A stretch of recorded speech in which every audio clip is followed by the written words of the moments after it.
After I gave birth, my husband's family filled the hospital room while I was still bleeding.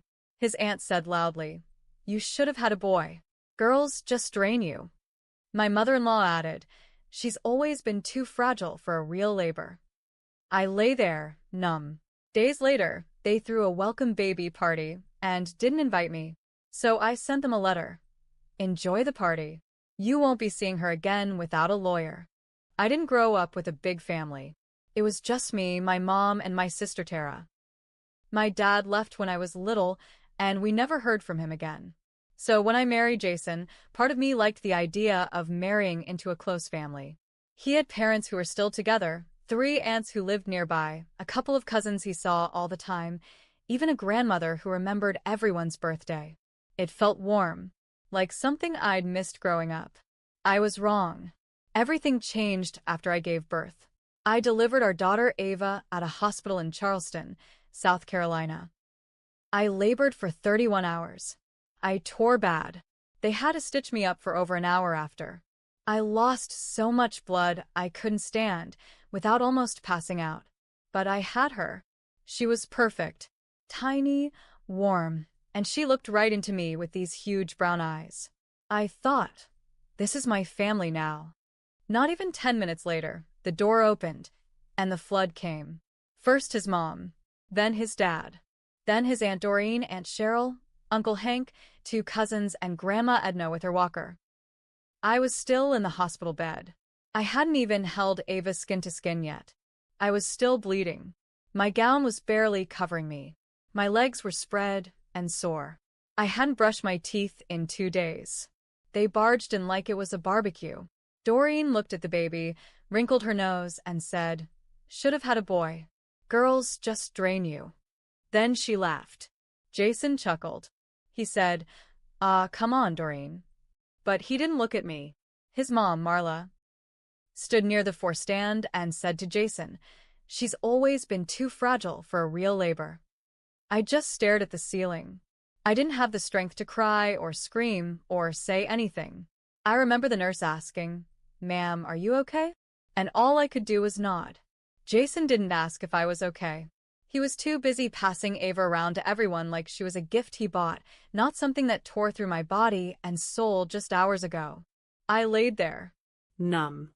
leaking blood and milk, ignored. 2 days later, I was home. Jason's family wouldn't stop coming over. I'd wake up from a nap and find them in my kitchen, in my living room, holding Ava, without washing their hands. I told Jason I wasn't comfortable, that I needed rest, that I didn't want anyone kissing her yet. He rolled his eyes and said, "They're just excited." I couldn't sit down without crying. My stitches pulled with every step. I was bleeding through pads. My nipples were cracked and raw. I hadn't showered in 3 days. I was trying to figure out how to feed a newborn while my husband's Aunt Cheryl told me, "You should try formula, it's what we used, and my kids turned out just fine." Marla looked at me one night and said, "Postpartum is just an excuse to act selfish." That one stung. Jason didn't say a word. Then came the party. I found out from Facebook. A welcome baby Ava party at Marla's house. Pink decorations. A cake with Ava's name. 30 people in the photos. All holding my daughter. Jason came home that night like nothing had happened. I asked, "Why wasn't I invited?" He looked annoyed. "You're exhausted. It was just a thing for the family. I didn't want you to stress." I stared at him for a long time. Then I walked into the nursery, picked up Ava, and rocked her until he fell asleep on the couch. At 3:45 a.m., I packed a small duffel. Diapers. A blanket. My wallet. Ava's birth certificate. A copy of my medical records. A few baby clothes. That was it. I texted Tara, my sister. She was 2.5 hours away in Asheville. She said, "Come now." I left Jason a note on the kitchen counter. Not a long letter. Just one sentence. "Enjoy the party. You won't be seeing her again without a lawyer." Jason didn't respond at first. For 2 days, nothing. Not a text. Not a call. I figured he was sulking. Or maybe he thought I'd calm down and come back once I got over it. That was always his way, pretend nothing happened and wait for me to fold. But I didn't. I stayed with Tara. Her place wasn't big, just a 2-bedroom apartment, but it was quiet, peaceful. She set up a pack-and-play for Ava in the guest room and helped me with feedings. She made sure I ate. She didn't ask too many questions. She just held me when I broke down and told me I wasn't crazy, because I felt like I was losing my mind. 3 days after I left, Jason finally called. I didn't answer. He left a voicemail. Calm voice, like he was talking to a coworker. Said he didn't appreciate being blindsided. Said we needed to be adults about this. Said his mother was heartbroken. He didn't ask how I was. Didn't ask how Ava was. He just talked about how they felt. Then came the messages from his mom, and Doreen, and even a couple of cousins, all through Facebook, all saying I was being cruel, that I was robbing them of their granddaughter. One said, "You're lucky Jason still wants you after the way you've acted." That one lit a fire in me. I blocked them all. Then I called a lawyer. I didn't have much money. I hadn't worked since I was 7 months pregnant, but I'd saved some, and Tara helped with the rest. The lawyer I found was a woman named Brenda, a mom of 3 who had been practicing family law in North Carolina and South Carolina for over 20 years. She listened. She didn't interrupt. And when I told her everything about the hospital, the party, the constant disrespect, she nodded slowly and said, "We can work with this." She helped me file for temporary custody. She filed a formal request for Jason to go through supervised visitation if he wanted to see Ava. She explained that, legally, I had every right to protect my daughter from an environment I believed was harmful. And I did believe that. I believed it with everything in me. Jason showed up a week later, in Asheville, at Tara's front door. He didn't knock gently. He banged like a cop. I was nursing Ava when Tara answered. He walked in like he owned the place, eyes locked on me. "You took my daughter," he said, jaw clenched. I looked at him, calm. "She's not a damn trophy," I said. "She's not your family's entertainment. She's my daughter. And I'm done pretending that's okay." "You're overreacting," he snapped. "You're emotional." Tara stepped between us. "She's postpartum, not stupid." Jason stared at me, then looked at Ava. Then he said, "You do this, you're blowing up the family. You'll regret it." I looked down at Ava. Her tiny fingers were wrapped around mine. "No," I said. "You blew it up. I'm just walking out of the fire." He left, slamming the door hard enough to shake the frames on the wall. Brenda filed a no-contact order that night, just to be safe. And then, something strange happened. A week later, I got a message, not from Jason. From his younger cousin, Sam. He was 19. I barely knew him. But the message said this: "You don't know the half of it. If you want proof, check the family group chat. Ask someone who still talks to you." So I did. I called my old college friend Megan. She was married to one of Jason's cousins. She'd always been kind to me. Quiet, but not cruel. She hesitated. Then she sent screenshots. And what I saw made my stomach turn. The screenshots Megan sent were from a private group chat called Harrison Family Core. It had Jason, his parents, all 3 of his aunts, and a few cousins in it. A bunch of messages were from the day Ava was born and the days after. I sat on the couch in Tara's apartment, holding my phone in one hand and my baby in the other, and I just stared. It started right after I gave birth. Jason had sent a message with Ava's photo, captioned, "She's here. 7 pounds, 3 ounces. Mom's exhausted. She didn't take it well." Then his mom replied, "Not surprised. She always seemed weak." At least Ava's cute. Looks like our side. Thank God." Doreen chimed in. Good genes beat drama every time. I kept scrolling. The messages got worse. "Marla, we'll have to step up. She doesn't seem fit for motherhood. Cheryl, we should start making more decisions. She'll thank us later. Jason, she's already being overprotective. We'll handle it. She'll calm down. Hank, once she's home, just keep her out of the way. We'll raise the baby right. We'll raise the baby right. like I was some surrogate they were tolerating until they could take over. Then came the party. They planned it without me, on purpose. It was never just a casual thing. It was orchestrated. Marla, let's make this our real introduction. No drama, no hormones, just family. Jason. Yeah. She doesn't need to be there. She'll just stress everyone out. That line made my hands shake. But it was what I saw next that made me feel physically sick. One message from Marla for days before I left. If she acts up, we'll talk to a lawyer. Jason has more support.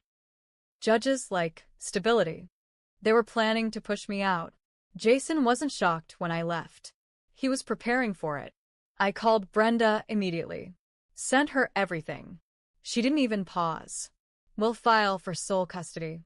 You have documentation of emotional abuse, disregard for your physical recovery, and now evidence they were conspiring to undermine your rights as a mother. Tara walked in while I was crying on the phone. She sat beside me and said, "You're not going back, right?" I wasn't. Jason must have found out we were filing again because 2 days later, he sent flowers. And a card. The card said, "Let's be civil. We don't need to destroy each other." There was no "I'm sorry." No, I was wrong. No, I should have protected you. Just civility. For his sake. Then, he filed his own petition. For joint custody. He claimed I'd fled the marital home with intent to isolate the child from her paternal family. That's what his lawyer wrote. Brenda called it preemptive damage control. I called it exactly what it was, more manipulation. Then Megan messaged again. Check the chat. Now. I opened the latest screenshot. Jason's mother had posted a photo, one I hadn't seen before. It was of Ava, in the hospital, swaddled, held by Jason's aunt. In the background, I was lying in the bed, eyes closed, clearly in pain. The caption under the picture? Claiming she was exhausted, but look at this. Just milking it for sympathy. Underneath were laughing emojis. From Jason. From his aunts. From the grandmother. That was the moment I stopped crying. And I started planning something more than custody. I wanted them to feel it. To feel what it's like when the person you treat like nothing finally shows you how much they've been paying attention. I stopped waiting for justice. I decided to make it. Once I saw that photo, me, vulnerable, half-conscious, used for laughs, I knew being civil was no longer on the table. They wanted to break me. They wanted my baby. And they were willing to lie, mock, and gaslight to do it. So I leaned in. Brenda filed for emergency sole custody.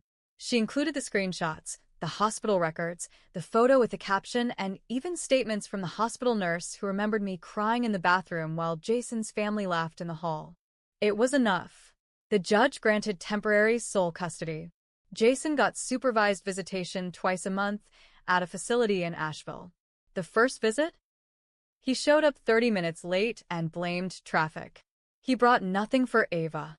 Didn't hold her more than 5 minutes. Spent most of the hour complaining to the supervisor about how toxic I was. Then left early. He didn't show up for the second visit at all. 2 weeks later, I got a text from him. It said, "You win. I'm tired of fighting." But I didn't feel like I'd won. Not yet.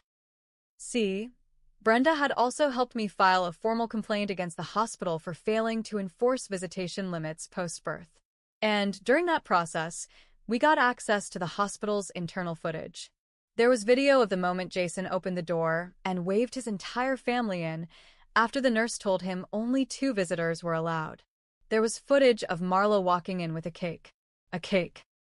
I was still bleeding, couldn't walk yet, and she brought a cake like it was a damn birthday party. That footage became part of the custody hearing. But it also became something else, a legal liability. So we turned the screws. Brenda sent a warning to Jason's family. Stop harassing me, or we'd pursue a civil case for emotional distress, unauthorized photography in a medical setting, and intentional infliction of harm. That photo Marla posted from the hospital? It had over 70 comments on Facebook before she took it down. I had screenshots of all of them. When she got the letter from Brenda's office, she called me. I didn't answer. She left a voicemail, her voice shaking. We didn't mean for it to go this far. Please. We just want to be part of Ava's life. Too late. Jason's aunts started dropping out one by one, blocking me, deleting old posts, pretending like none of it happened. But one cousin slipped. She messaged me drunk one night and said, "You were always too sensitive. That baby was lucky to have us." So I forwarded the message to Brenda. We added it to the file. Months passed. The custody battle slowed down, but I didn't. Ava was growing fast, sitting up, babbling, reaching for my face when I fed her. She was safe. She was loved. And she was never going to be raised by people who saw her mother as disposable. Then came the final hearing. Jason tried to look put together. Clean haircut. New suit. But the judge had seen everything. The texts. The chat logs. The photos. The missed visits. He didn't even fight that hard in the end. He asked for quarterly supervised visits. The judge said no. Full custody went to me. Jason was allowed one supervised visit every 6 months. No overnight stays. No unsupervised calls. And only after he completed parenting classes and therapy. Marla, and the rest of them, legally barred from contact unless I gave written permission. Which I never did. I thought that would be the end. But a month later, Tara found something online. A new Facebook post from Marla set to public, probably by mistake. It said, "We lost everything because of one weak girl. Jason's life is ruined. That child will grow up twisted." I didn't get angry. I printed it out, framed it, hung it in Ava's room, as a reminder, not of hate, but of strength, of what it means to be a mother, of what I survived, and of the war I won. Not because I was cruel, but because I stopped letting myself be made small. They made their choices. I made mine. And every night, when I rock my daughter to sleep, I know which side of that courtroom she'll be proud to stand on one day. Meaning? Always mine.